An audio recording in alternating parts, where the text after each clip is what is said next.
This video is focused on the artwork that I made in my beginner painting class.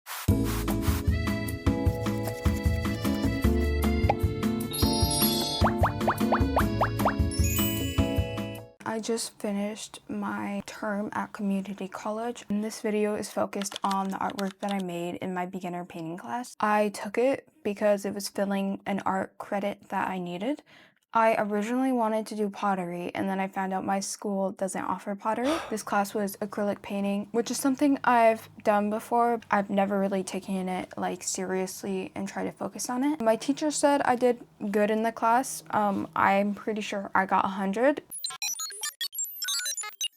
I thought it'd be fun to share with you the paintings I did, and also this will give you ideas for paintings if you want to get into painting. One of our main focuses was kind of with shadows and making sure we included that. That's what we really focused on in the beginning. And then we did some time paintings, and then we had like our final painting. I'm pretty proud with the work I completed. There's still definitely a lot of improvement for me in the future. I just hope I actually stick to painting. Yeah, but I really enjoyed the class and I wanted to share with you my work. So the first assignment that we had, the first thing we did was shadow spheres, shadow squares. And that's what we have right here. We broke this up and we did like 2 a day. I think this looks really cool. I don't know why, it just looks really cool to me for some reason.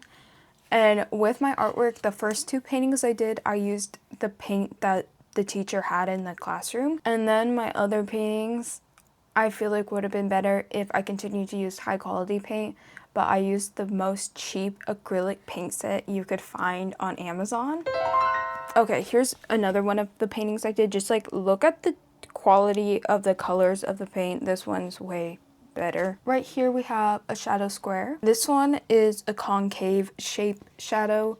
I was struggling with that one, but on camera, what I'm seeing right now in my viewfinder, it's like reading off well.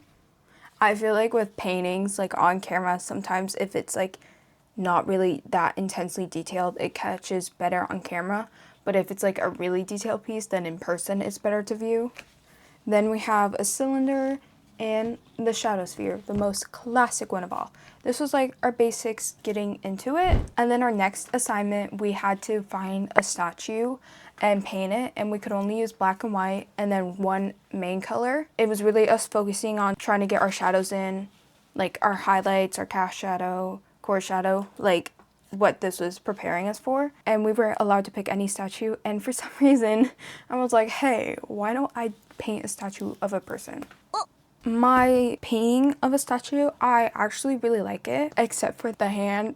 You'll see looking at it why the hand just messes it up. Here's a picture of the statue I was basing it on, and look at her, isn't she pretty?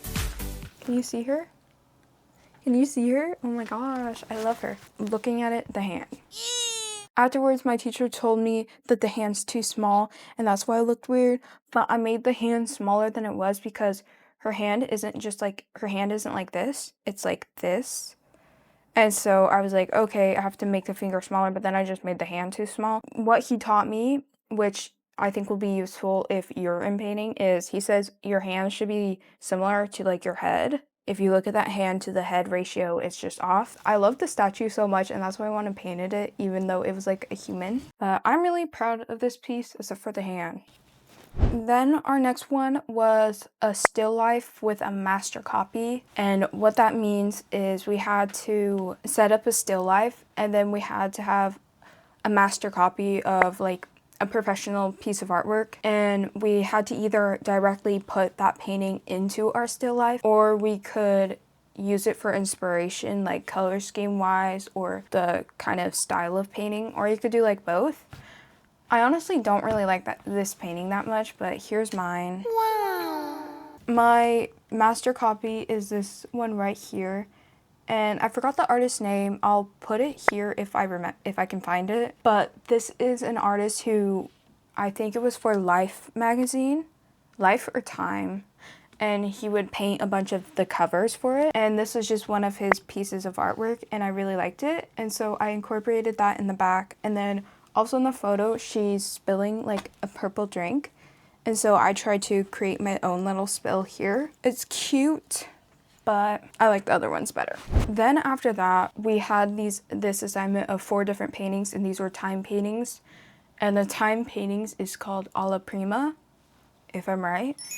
So we had 45 minutes to do the painting, and each one had a different prompt of what exactly he was looking for in the time painting. The first one I did, I love this one. It's matcha, strawberry matcha.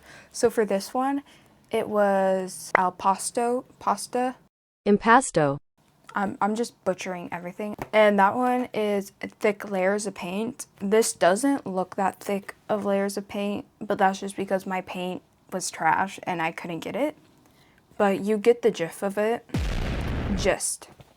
You get the gist of it. When you said you could like pick whatever, I immediately went onto Pinterest and I was like, matcha latte photo. And then I painted that. The next one we had to complete where we could only use a palette knife. Half the people in my class hated doing this, the other half loved it. I personally loved it. It was so fun. You just kind of splattered the paint on the canvas. I understand why people hate it because it's hard to get details and stuff, but for me, it was more relaxing and less stressful because you couldn't put that much detail, and that's not expected.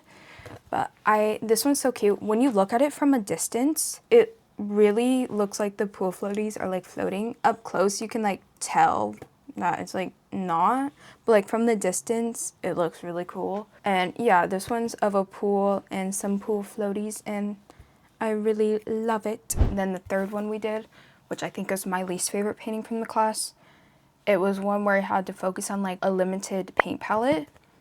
And so for mine, I did like red, brown, and white with like a little bit of black.